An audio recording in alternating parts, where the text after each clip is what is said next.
C'est la rentrée, c'est le titre. Ça doit être affiché. Et comme ce matin, nous avons également au milieu de nous des enfants, des adolescents. Bon, les jeunes, ils sont habitués aussi. Je pensais que c'était bien d'adapter un petit peu le culte en fonction de la rentrée. Tout le monde a fait sa rentrée. Bon, certains ne sont pas partis encore, mais nous faisons notre rentrée. Et puis finalement, c'est souvent la rentrée, on évoque cela au niveau de l'école. Et c'est vrai que finalement, quand je regarde les chrétiens, on n'est jamais parti de l'école, parce qu'on est toujours à l'école de Dieu. On n'est jamais arrivé, on est toujours en devenir. Et ce matin, il me plaisait de vous faire découvrir la classe. Il me plaisait de vous faire découvrir l'école.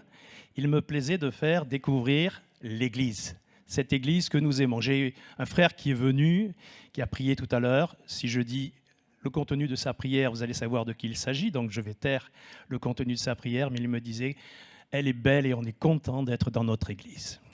Et c'est vrai qu'on est content d'être dans notre Église. On est content d'être dans la communion entre frères et sœurs. Alors, vous avez certainement des souvenirs de l'école.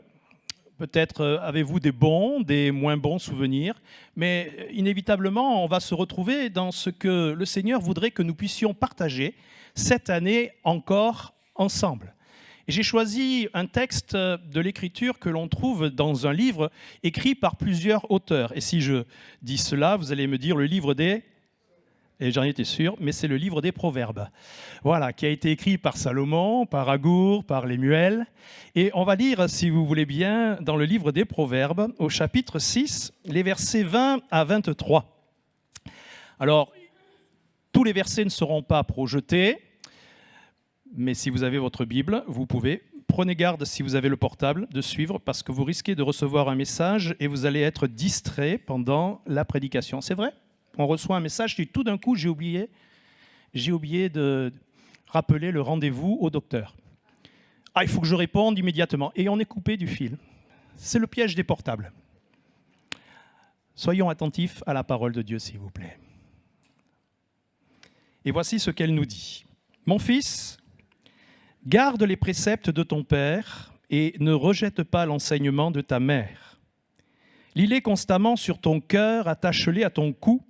Ils te dirigeront dans ta marche, ils te garderont sur ta couche, ils te parleront à ton réveil, car le précepte est une lampe et l'enseignement une lumière, et les avertissements de la correction sont le chemin de la vie. » Au préalable, on peut lire cet autre texte que l'on retrouve plusieurs fois. « Écoute, mon fils, l'instruction de ton père et ne rejette pas l'enseignement de ta mère. » L'instruction de notre Père, que l'on trouve et que l'on reçoit dans la parole de Dieu, que l'on vient rechercher également dans ce lieu, l'instruction qui est au-dessus de l'enseignement parce qu'elle va former notre esprit, elle va donner à l'enfant, à celui qui est appelé à grandir, la capacité de réfléchir, de former, de décider et de bien se lancer dans la vie, alors qu'il peut y avoir différents types d'enseignements, enseignements primaires, secondaires, qui sont eux, des instructions, quelque part aussi, adaptées au moment. Mais il est important pour nous de savoir que Dieu, dès le début, dès l'aube de l'humanité, a établi l'instruction. L'instruction qui renferme un élément de discipline dans l'œuvre de l'éducation. Et quand on regarde le terme, c'est le terme mouzar en juif, qui désigne une instruction essentiellement morale et qui s'adresse surtout, je dirais, à la conscience et pas à la partie intellectuelle. Alors, on va passer cette année encore, c'est une nouvelle année, pour certains bien sûr c'est une continuité, on parle de rentrée, on a peut-être projeté bien des choses, mais nous allons passer ensemble quelques jours à l'école de Dieu et on va assister aux différentes activités les uns des autres. Est-ce que vous êtes prêts pour la rentrée ? Est-ce que vous êtes prêts pour la rentrée ? Est-ce que vous êtes prêts à découvrir l'Église, l'école de Dieu ? Alors, si vous êtes prêts, on va commencer par la salle de cours, parce que finalement, quand on vient à l'église, c'est aussi pour recevoir un enseignement. C'est pour être instruit dans la parole de Dieu. Et ici, on sait que les plus jeunes, qui sont encore au lait, et je ne parle pas simplement des enfants, mais je parle de tous les nouveaux qui sont parmi nous, eh bien, ils vont commencer comme à l'école à apprendre à lire, à apprendre à connaître la parole de Dieu. Et nous avons besoin d'être de bons instructeurs pour eux. Les autres vont recevoir des enseignements qui leur seront utiles dans leur vie, qui vont leur ouvrir l'esprit, qui vont leur parler au cœur. C'est vrai que parfois les cours ne sont pas toujours faciles. Mais le maître va réclamer attention, discipline, réflexion. Mais comme vous avez de bons enseignants, alléluia, on a le droit de le dire, hein, les efforts pour comprendre la parole de Dieu, ils ne sont pas pénibles. On va essayer de dresser le tableau pour dire dans quel cadre nous sommes ici à l'église de Cannes. Vous savez, le maître, il est très patient. Il vient s'asseoir souvent à côté d'un élève. C'est une visite que vos pasteurs vont faire. Et puis là, il va essayer de faire en sorte que si vous n'avez pas compris quelque chose, que vous receviez ces explications. Alors certains vont comprendre des points qui seront plus difficiles, et puis d'autres peut-être pas, mais tout d'un coup la lumière va se faire dans leur cœur. La lumière va se faire dans leur esprit. Tout d'un coup, leur cœur va changer. Tout d'un coup, ils vont comprendre et réaliser combien le Seigneur est grand et ce qu'il a manifesté pour chacun d'eux. Jamais le Maître, jamais notre Seigneur, jamais notre Dieu n'apportera un enseignement qui contredit. Il ne donnera qu'une leçon toujours en apportant une introduction, une conclusion et en essayant de faire en sorte que cela soit joint également d'une manière pratique. Il va illustrer ses pensées par un récit, par une parabole, et souvent il commencera, et c'est ce que nous voulons ici, que dit l'Écriture. Il est écrit. Nous ne voulons enseigner absolument rien d'autre que ce qui est contenu dans l'Écriture. Parce que toute l'Écriture est inspirée de Dieu. Elle est utile pour enseigner, pour corriger, pour convaincre, pour instruire, afin que les uns et les autres, nous puissions devenir des hommes et des femmes accomplis, des hommes et des femmes de Dieu. C'est pour cela que nous sommes à l'Église.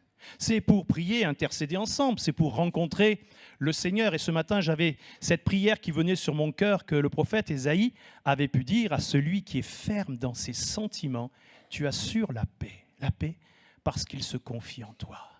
Et ce matin, je veux croire qu'il va y avoir la paix dans cette salle de cours, qu'il va y avoir la paix dans les instructions, dans les échanges que nous allons avoir les uns et les autres. Parfois, il faut un petit peu de discipline, on va le voir.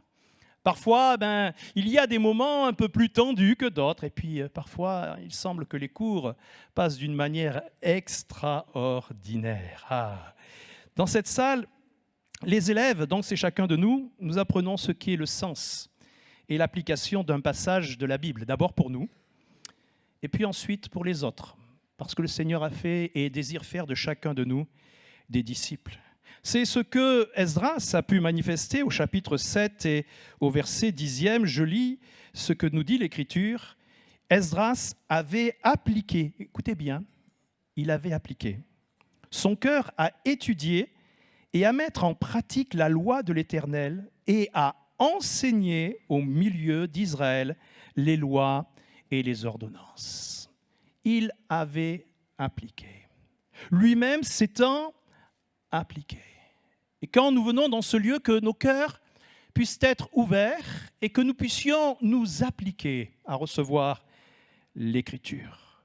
Quand on lit même un petit peu plus loin dans le livre de Néhémie, nous lisons ceci, que tous ces hommes et les Lévites, chacun restait à sa place et ils lisaient distinctement dans le livre de la loi de Dieu et ils en donnaient le sens pour faire comprendre tout ce qu'ils avaient lu. Vous savez, dans ce texte, c'est quand même assez particulier parce que ça doit être un moment de réjouissance et le peuple pleure. En plus, Néhémie dit « Réjouissez-vous, car la joie de l'Éternel sera votre force. » Et le peuple pleure parce que le peuple se souvient de toutes les victoires. Il se souvient de toutes les expériences, mais il se souvient également qu'il a failli dans sa fidélité à Dieu. Frères et sœurs, peut-être avons-nous failli. Peut-être avons-nous doublé ou redoublé notre classe. Mais cette année, c'est une année où nous allons apprendre, c'est une année où nous allons faire des progrès, c'est une année où nous allons gagner des batailles, c'est une année où nous allons recevoir le baptême dans le Saint-Esprit, c'est une année où on va avoir plein de baptêmes, c'est une année où la classe va être vraiment efficiente et où nous allons voir des choses glorieuses. Vous remarquerez, non pas parce que c'est souvent au fond de la classe, mais nous, c'est au rez-de-chaussée. Il y a la bibliothèque. Alors, je fais de la pub un petit peu pour la bibliothèque ce matin. Là, il y a toutes sortes d'ouvrages, des encyclopédies, des dictionnaires bibliques qui vont vous aider également à comprendre ce que vous entendez de la part de Dieu. De toute façon, c'est un passage obligé, à moins que vous ne sortiez par les sorties de secours, vous passerez devant la bibliothèque. Arrêtez-vous à la bibliothèque. Nous avons des hôtesses formidables qui sauront vous conseiller pour de bons livres. Alors bien sûr, ce sont des manuels qui vont vous aider dans vos devoirs, dans vos réflexions, mais rien, bien sûr, ne pourra remplacer la parole de Dieu. Vous savez, le maître fera souvent passer un test à la classe. Et c'est bien que parfois nous fassions passer un test, mais chose remarquable, le maître l'adapte toujours à chaque élève, parce que le but qu'il poursuit sans jamais se lasser, c'est que ses élèves fassent des progrès dans la connaissance de la vérité. C'est ce que voulait Paul, que tes progrès soient évidents. Il vous faudra aussi, frères et sœurs, de l'assiduité. Comprenez que si vous ne venez pas régulièrement, vous n'allez pas progresser. Et c'est ce que nous dit la parole de Dieu, Actes au chapitre 4. Ils persévéraient ensemble dans l'enseignement, dans la fraction du pain, dans les prières, dans la communion fraternelle. Et c'est pour cela, maintenant que nous avons dressé de manière très sommaire le tableau de la salle de cours, qu'il nous faut passer à une autre étape, la salle des travaux pratiques. Et oui, les cours ne suffisent pas pour connaître la vérité. La Bible dit que la connaissance, c'est vrai, elle enfle, elle va peut-être nous faire du bien, mais la mise en pratique, c'est quand même quelque chose de merveilleux. Et il y a un verset de la parole de Dieu que nous connaissons, ou plusieurs versets, ils ne sont pas retranscrits, mais je vais vous les citer. Lorsque Jacques dit « Ne vous bornez pas à écouter la parole de Dieu en vous trompant vous-même par de faux raisonnements, mais mettez-la en pratique. Car celui qui écoute la parole de Dieu et ne la met pas en pratique est semblable à un homme qui, après s'être regardé dans un miroir, oublie aussitôt qui il était. Mais celui qui aura plongé ses regards dans la loi parfaite, la loi de la vérité, n'étant pas un auditeur oublieux, mais se mettant tout de suite en activité, celui-là sera heureux dans tout ce qu'il entreprendra. Vous vous souvenez que lorsque vous êtes sortis de l'école, pour certains, vous aviez des connaissances, mais vous manquiez de pratiquer. Même parfois, ce que vous avez fait par la suite ne vous a pas trop aidé par rapport à ce que vous aviez appris. Il faut bien sûr la connaissance, mais il faut la pratique. Si nous ne venons que pour recevoir l'Écriture, si nous ne venons que pour apprendre, mais que nous ne mettions pas en pratique, frères et sœurs, ça ne sert pas à grand-chose. Ça va amener à des disputes de mots, à des échanges qui ne seront pas selon ce que Dieu demande. Et pour nous, il est important que nous allions également dans la salle des travaux pratiques. Parce que tous, bien sûr, n'apprendront pas à faire tout ce qu'il faut, mais le maître nous demande de mettre malgré tout la main à la pâte. Regardez Jésus. Jésus était un enseignant hors pair. Mais le maître lui-même était charpentier. Il construisait des plafonds, des portes, des fenêtres, des escaliers. Il fabriquait aussi des lits, des chaises, des tables, des tabourets. Il produisait des instruments agricoles, à labourer, comme l'arère, les jougs, les fléaux. Et puis au nombre de ces outils, il y avait le compas, il y avait les scies, il y avait le marteau, le maillet, les limes. Je dirais que comme aujourd'hui, Jésus était l'homme à tout faire. C'est l'homme à tout faire. Jésus ne dit pas simplement, mais Jésus agit. Alors actualisons, frères et sœurs. Actualisons. Servir Dieu, ce n'est pas simplement annoncer l'Évangile, enseigner la parole aux autres. Servir Dieu, et on en a besoin, même si on a 8 équipes, c'est faire le ménage semaine après semaine dans l'église. Servir Dieu, c'est chercher semaine après semaine, et vous allez voir Odile, une personne qui ne peut pas se déplacer et qui aimerait venir à l'église. Vous voyez Odile, vous connaissez Odile. On va vous la présenter, elle a chanté, c'est elle qui nous a dirigés dans le chant. Servir Dieu, c'est donner un coup de main également à quelqu'un qui s'en sort difficilement dans ses papiers. À peut-être laver ou repasser son linge, ou peut-être à lui faire à manger, parce qu'on a des frères des fois qui se retrouvent seuls et qui ont besoin de nous. Faire la correspondance d'une personne. Il est là, Guillaume, qui est caché derrière les écrans. Faire le dépannage d'un frère qui s'est planté avec son ordinateur. On compte sur toi. Vous voyez Guillaume, et merci à son épouse qui va nous le libérer. C'est encore maintenir un contact téléphonique. Ça, c'est important. C'est important entre frères et sœurs. Maintenir un contact téléphonique. Ah, c'est bien de dire le Seigneur te bénit, le Seigneur t'aide, je prie pour toi, mais téléphone à ton frère, téléphone à ta sœur. Ça va lui faire du bien. Est-ce qu'on est prêt aujourd'hui à rentrer dans la salle des cours, des travaux pratiques pour faire ce que le Seigneur nous demande? Regardez, Pierre et d'autres disciples étaient des pêcheurs. Paul fabriquait des tentes. Dorcas était couturière, et quand on lit ce qui nous est dit de Dorcas, elle abondait en œuvres et en aumônes. Gaius ouvrait sa maison. Ah, merci pour les groupes de croissance dans l'église. Ouvrez votre maison. Invitez des personnes à venir et on va leur prêcher l'évangile comme nous le faisons. Soyons des Gaius. Alléluia. Amen.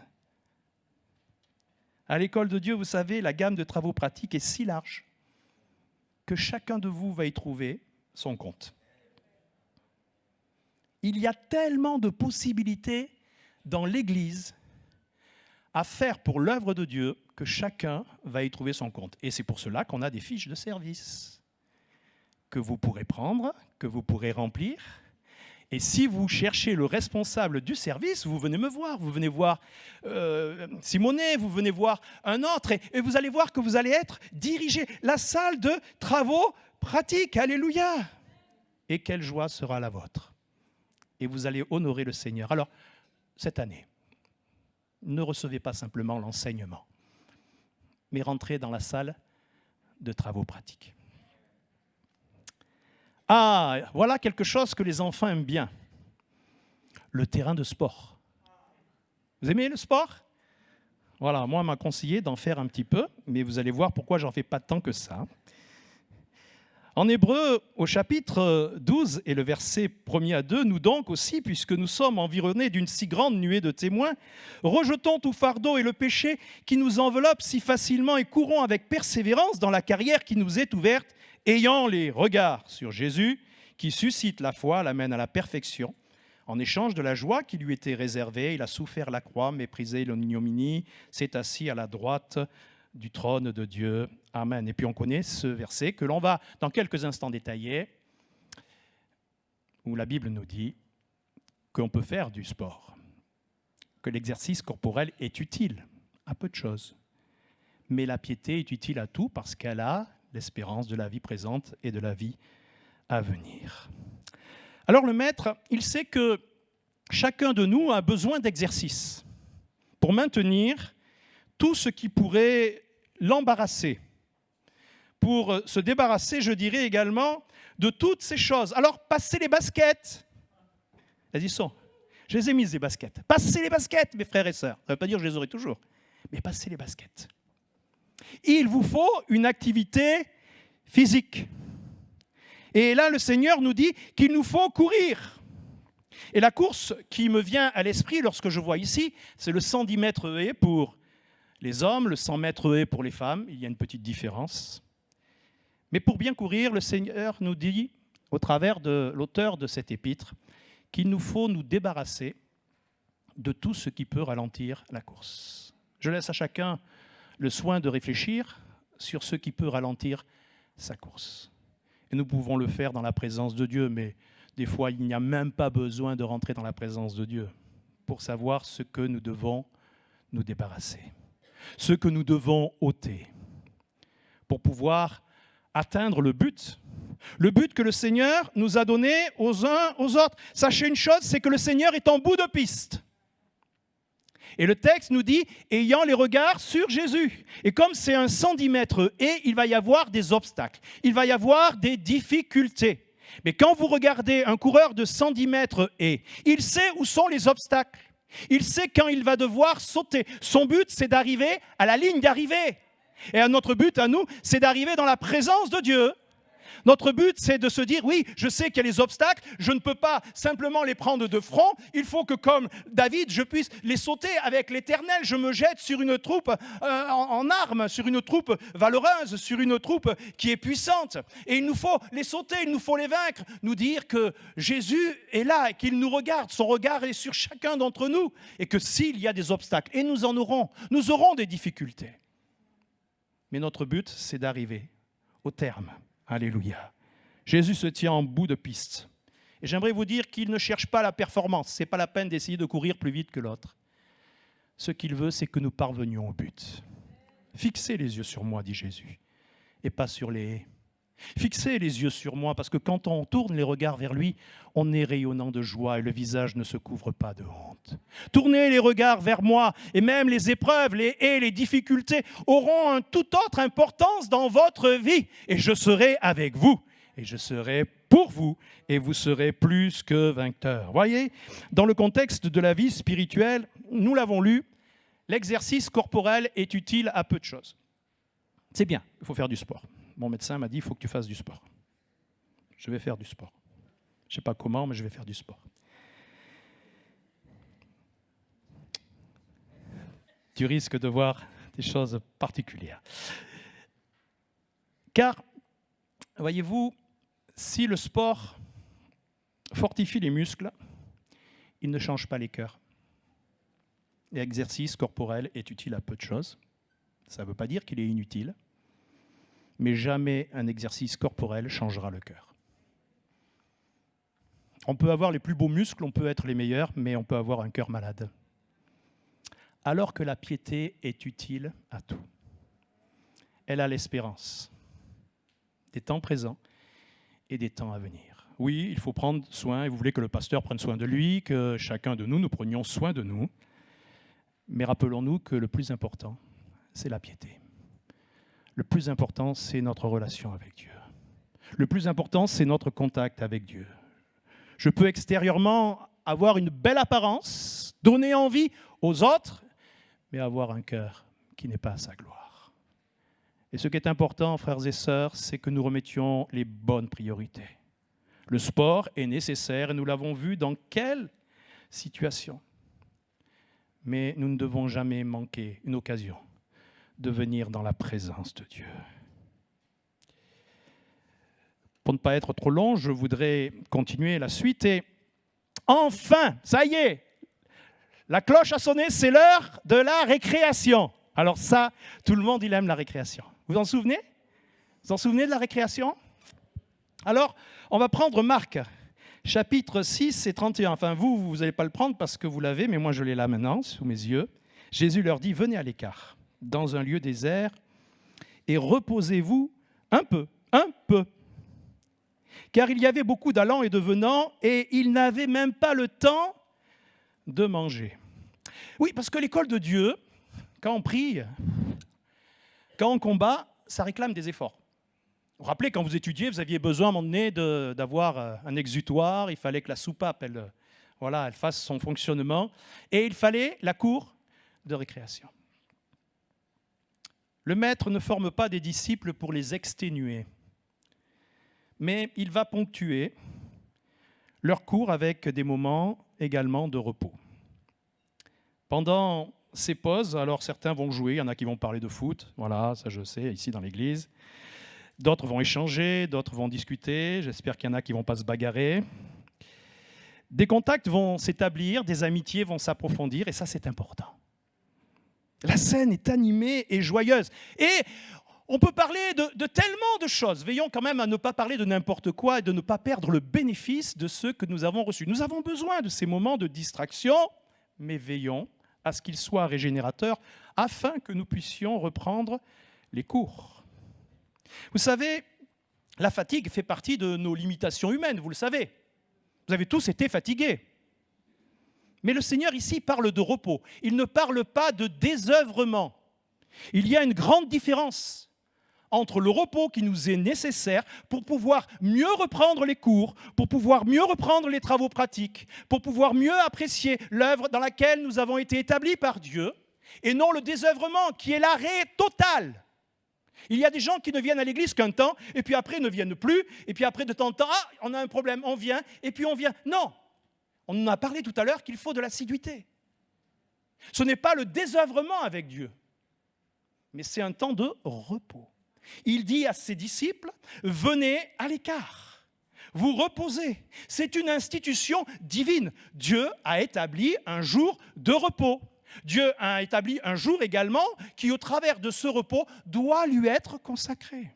On a des exemples dans la parole de Dieu. On pourrait en citer tellement. Mais j'ai volontairement pris un texte qui, vous allez voir, est très analogue entre l'Ancien et le Nouveau Testament. J'aime bien cela, vous le savez. Quand on lit dans le livre de l'Exode, au chapitre 15 et au verset 27, il nous est dit « Ils arrivèrent à Élim où il y avait 12 sources d'eau et 70 palmiers. Ils campèrent là, près de l'eau. » Ils campèrent. Après la sortie de l'Égypte, après la traversée de la mer Rouge, après les murmures à Mara, pas chez la famille Mara, parce qu'il n'y a pas de murmures chez la famille Mara, à Mara, parce que l'eau était amère, Dieu conduit son peuple à Élim, le lieu des palmiers.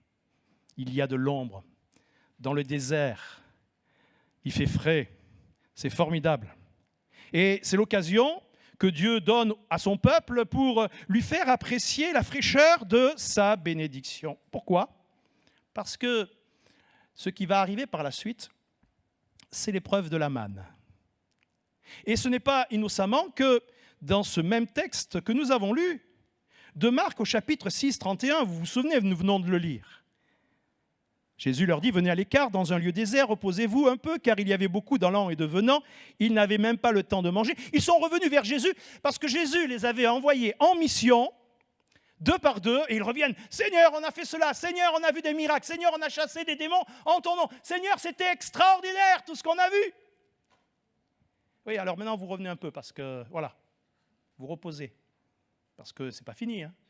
Vous avez eu, mais il va falloir continuer. Et tant qu'on est ici, il faut continuer pour l'œuvre de Dieu. Jusqu'à notre dernier souffle, on continue pour l'œuvre de Dieu. Il faut qu'on finisse usé. Eh oui. Mais le Seigneur renouvelle nos forces. Gloire à Dieu. Et ça, c'est important. Oui, il faut continuer. Il faut continuer.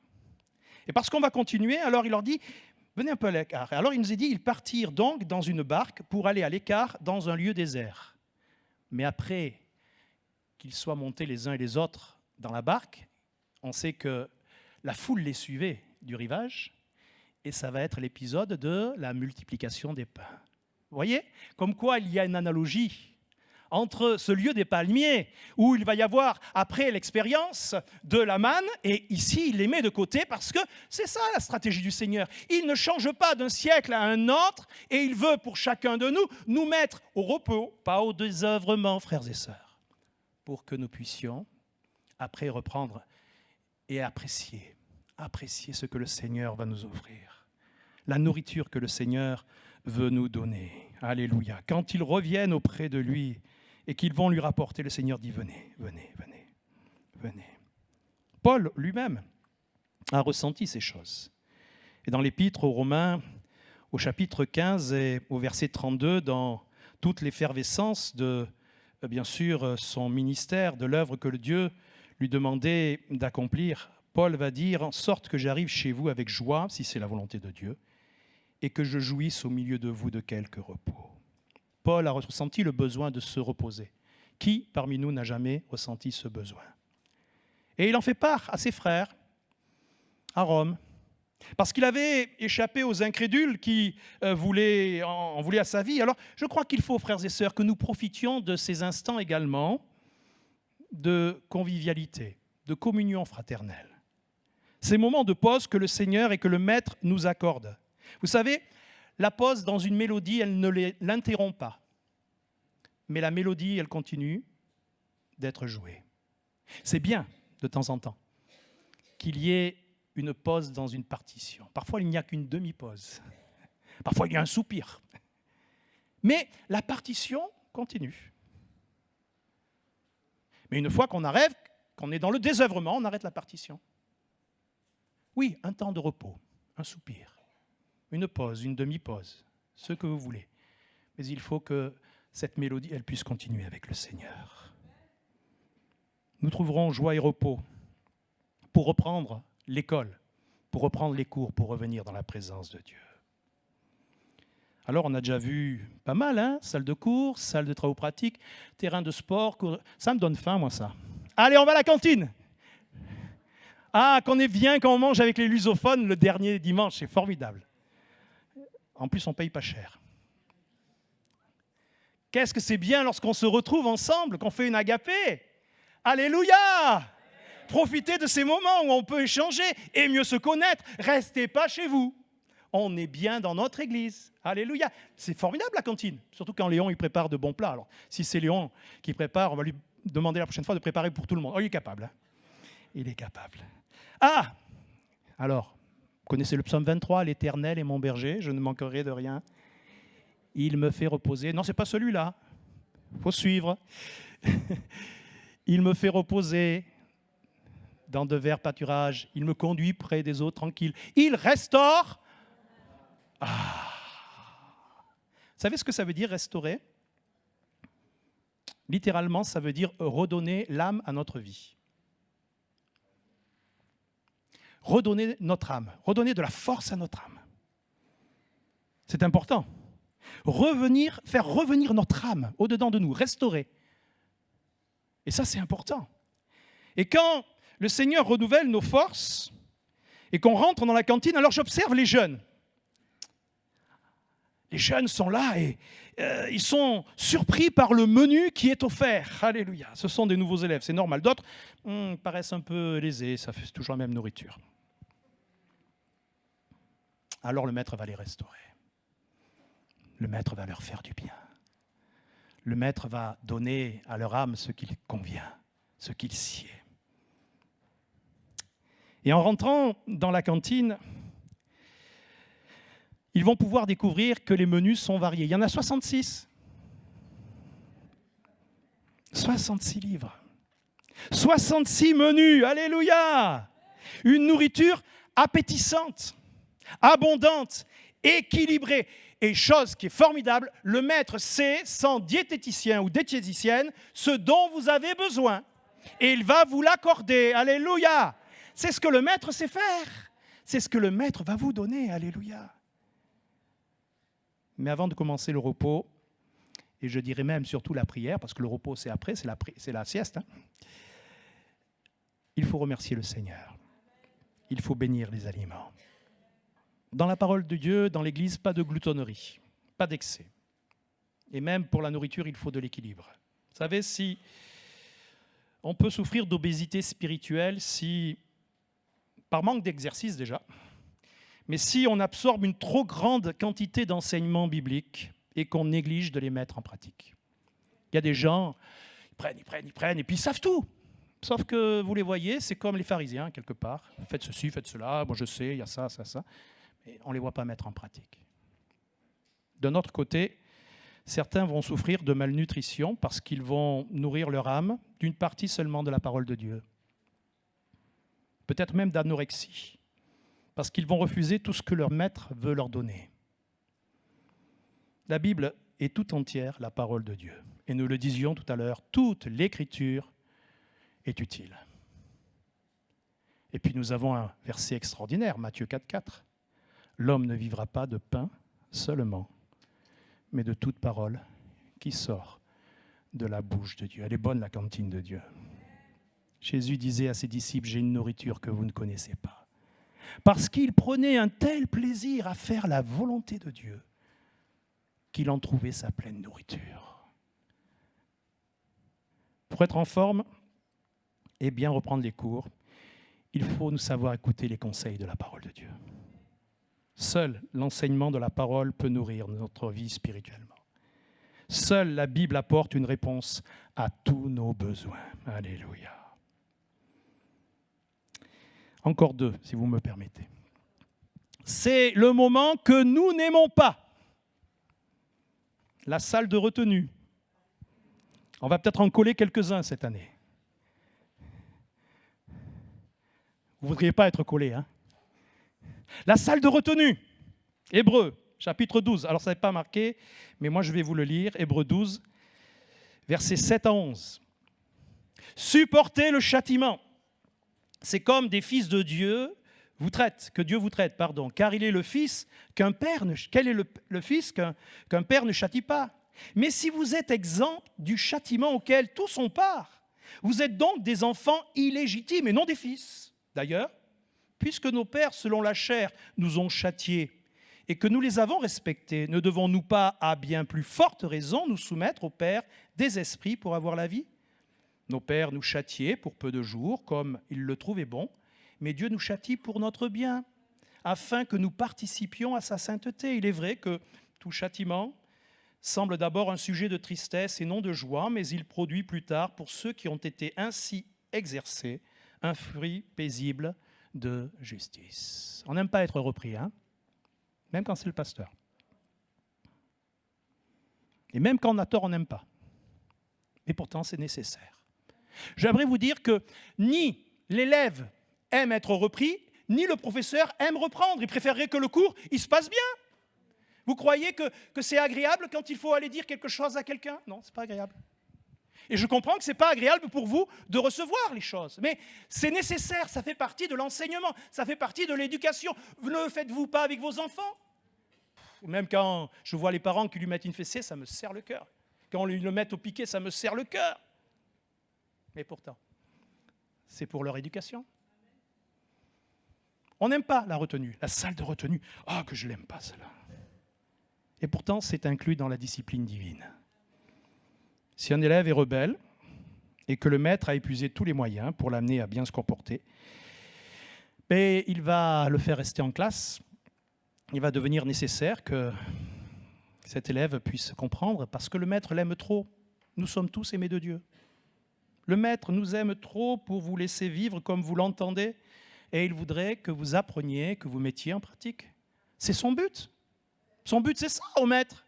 C'est que vous appreniez. Alors, il va utiliser des moyens. Et des fois, comme vous êtes vraiment sourd, ça ne veut pas dire que c'est toujours comme ça, Dieu parle de plus en plus fort. Et Dieu agit. Et c'est pour cela que la Bible nous dit parfois aussi, au jour du malheur, réfléchis, dans l'épreuve également. Dieu va permettre. Dieu va permettre.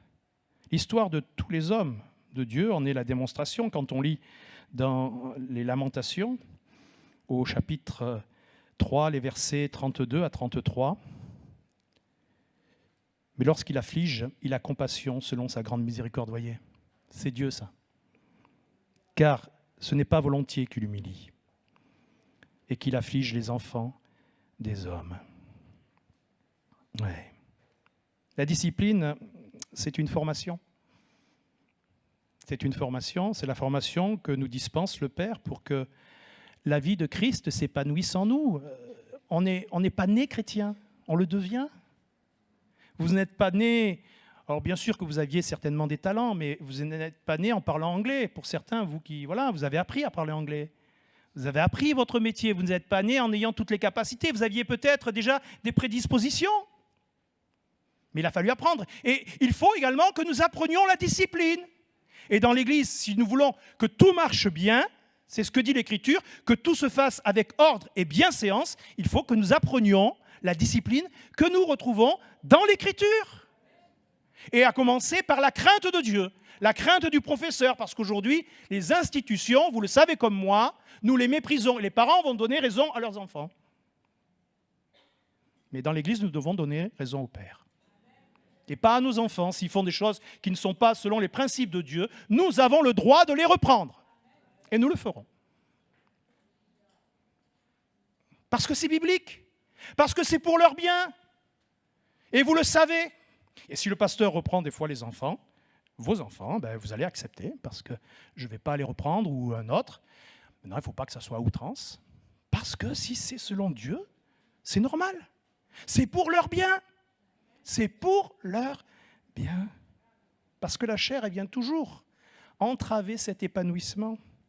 Et c'est pour cela que Dieu va intervenir pour nous, par un verset, par une prédication, comme maintenant, comme une remarque qu'on ne va pas trop apprécier d'un frère et d'une sœur. Il faut qu'elle soit spirituelle, la remarque aussi. Parfois par un langage, comme je le disais tout à l'heure, un peu plus musclé. Vous savez, Dieu agit ainsi parce qu'il nous aime de manière parfaite. Vous ne faites pas de même avec vos enfants? Non? Oula, ça a changé, hein? On m'a dit des fois que j'étais old school, mais j'ai l'impression que oui. Hein. Non, vous ne faites pas comme ça avec vos enfants? Vous les reprenez quand il faut quelque chose de bien. De mal, c'est bien, Simonet, tu suis. Il n'y a que l'italien qui suit. Et quand on lit ce texte, en fait, il est même question du fouet. Moi, je me souviens du martinet. Ah, aujourd'hui, il ne faut plus utiliser le martinet. Hein. Alors, avec ma sœur, ce qu'on faisait, c'est qu'on enlevait les lanières, mais ma mère, elle nous frappait avec le bois. Ça faisait encore plus mal. Ça vous fait rire que j'y ai été frappé. Hein. Ça vous fait rire. Hein. Et j'en suis pas mort. Hein. Aujourd'hui, il ne faut plus rien leur dire aux enfants. Je regrette, frères et sœurs, bien sûr qu'il ne faut pas exagérer, il y en a trop qui ont exagéré. Ne méprise pas l'instruction de ton père, ne néglige pas l'enseignement de ta mère. Et que si c'est vrai que tout châtiment peut paraître, c'est vrai, décourageant, désœuvrant, mais il produit plus tard le fruit paisible de la justice, nous dit l'Écriture sainte. Une bonne correction, quand il la faut, elle est nécessaire. Vous savez, j'ai vu plusieurs élèves sortir de cette classe, leur exercice ou leur punition terminée. Ils repartaient reconnaissants et apaisés. Ils avaient compris la leçon. Allez, on termine. Ça va vous faire plaisir, vous qui avez passé une semaine. Le cours de musique. On aime la musique dans notre église. On aime la louange dans notre église.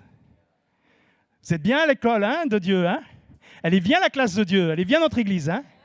Alléluia. Alors là aussi, vous n'avez pas le texte parce qu'il y a beaucoup de noms.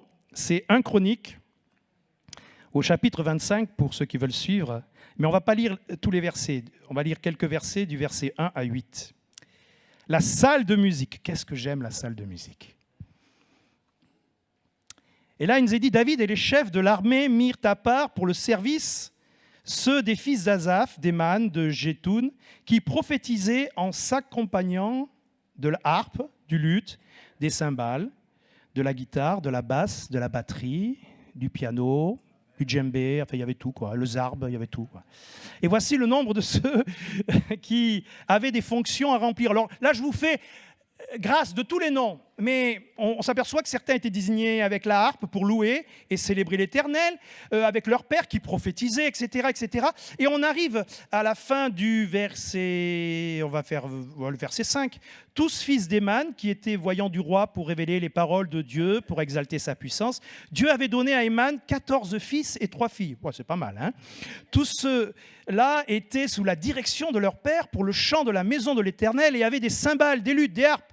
Ils avaient des batteries, des guitares, des arbres, tout ça, voilà, ils avaient des super voix, services, des flûtes traversières. Voilà, on avait tous les instruments que vous pouvez amener dans la maison de Dieu, alléluia.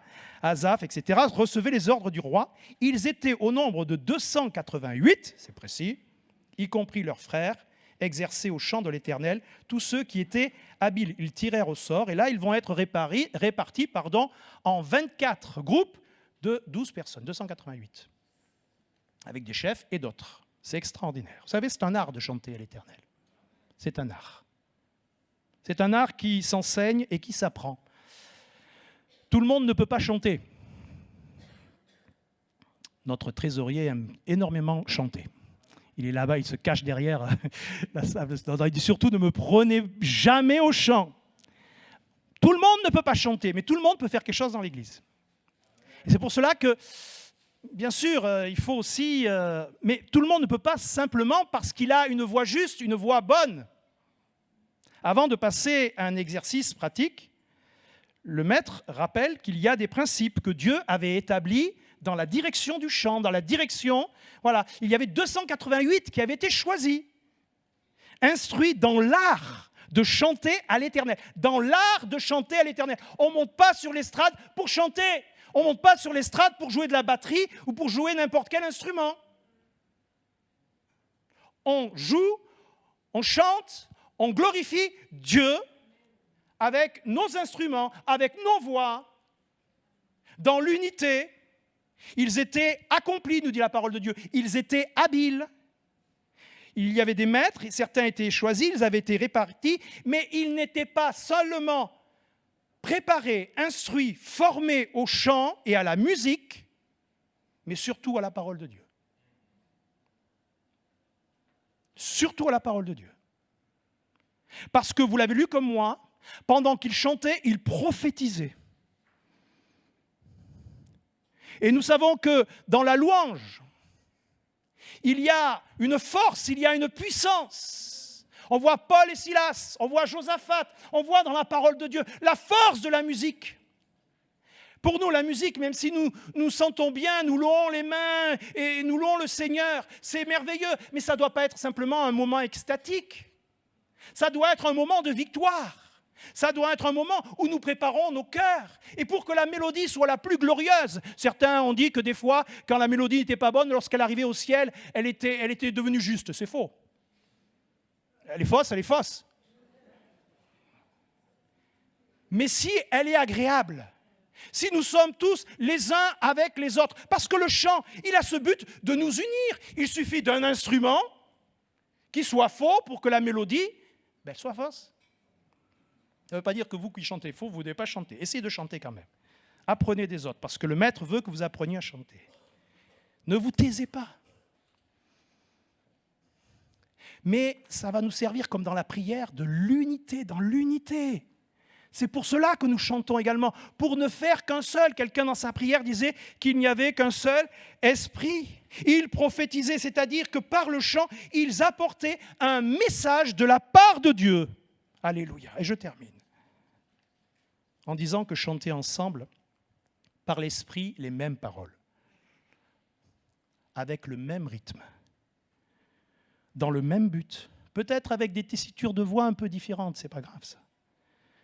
Ça va aller à un effet bien au-delà des paroles que nous chantons.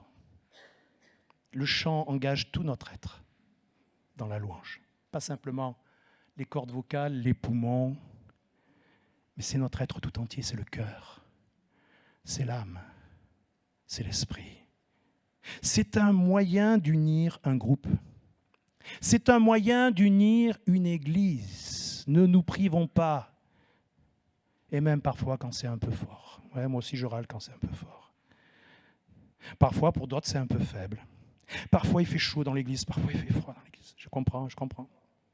On essaye de faire, mais on ne peut pas satisfaire tout le monde. Mais en tout cas, est-ce qu'on fait en sorte, parce que nous on veut toujours être satisfait, c'est sûr, mais est-ce qu'on fait en sorte de satisfaire notre Dieu ? Le plus important, c'est de satisfaire mon Sauveur. Dans un groupe qui est uni, dans un groupe qui chante à sa gloire, dans un groupe presque, oui, mais dans une église plutôt. Parce qu'on n'est pas un groupe, on est une belle église. Une église qui honore le Seigneur. Parce que la louange, elle permet de graver la parole de Dieu dans notre cœur. Elle va disposer notre cœur. Il y a tellement de bénédictions. Tellement de bénédictions. Alors vous voyez, vous avez fait connaissance. On pourrait prendre bien sûr d'autres salles. Dans les salles de cours, il y a tellement de domaines. Et on pourrait trouver certainement des exemples dans la parole de Dieu.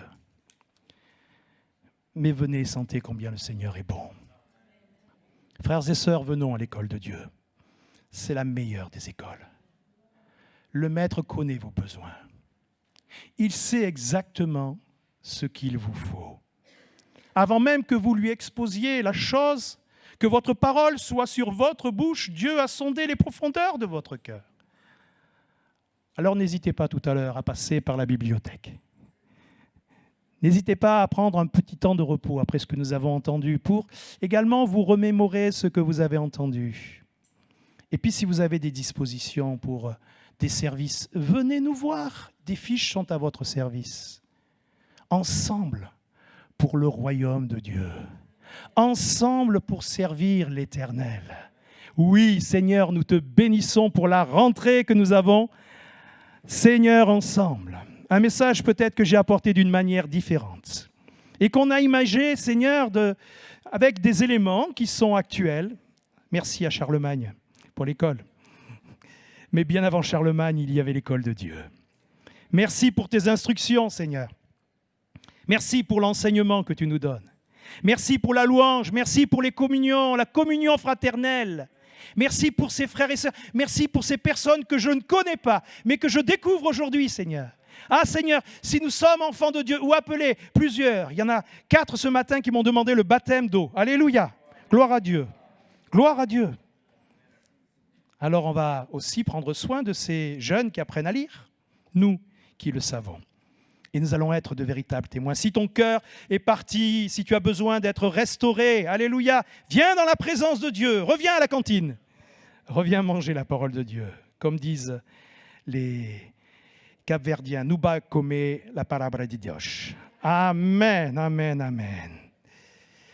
Gloire à notre Dieu pour ce peuple. Gloire à notre Dieu pour cette Église. Gloire à notre Dieu pour les temps que nous allons vivre ensemble. Gloire à notre Dieu parce que nous allons remporter des victoires. Gloire à notre Dieu pour tous ceux que tu vas envoyer, pour toutes les vocations que tu suscites dans cette Église, Seigneur. Que ton nom soit béni et glorifié. À toi la louange de mon cœur. Amen. Amen, amen, amen, amen.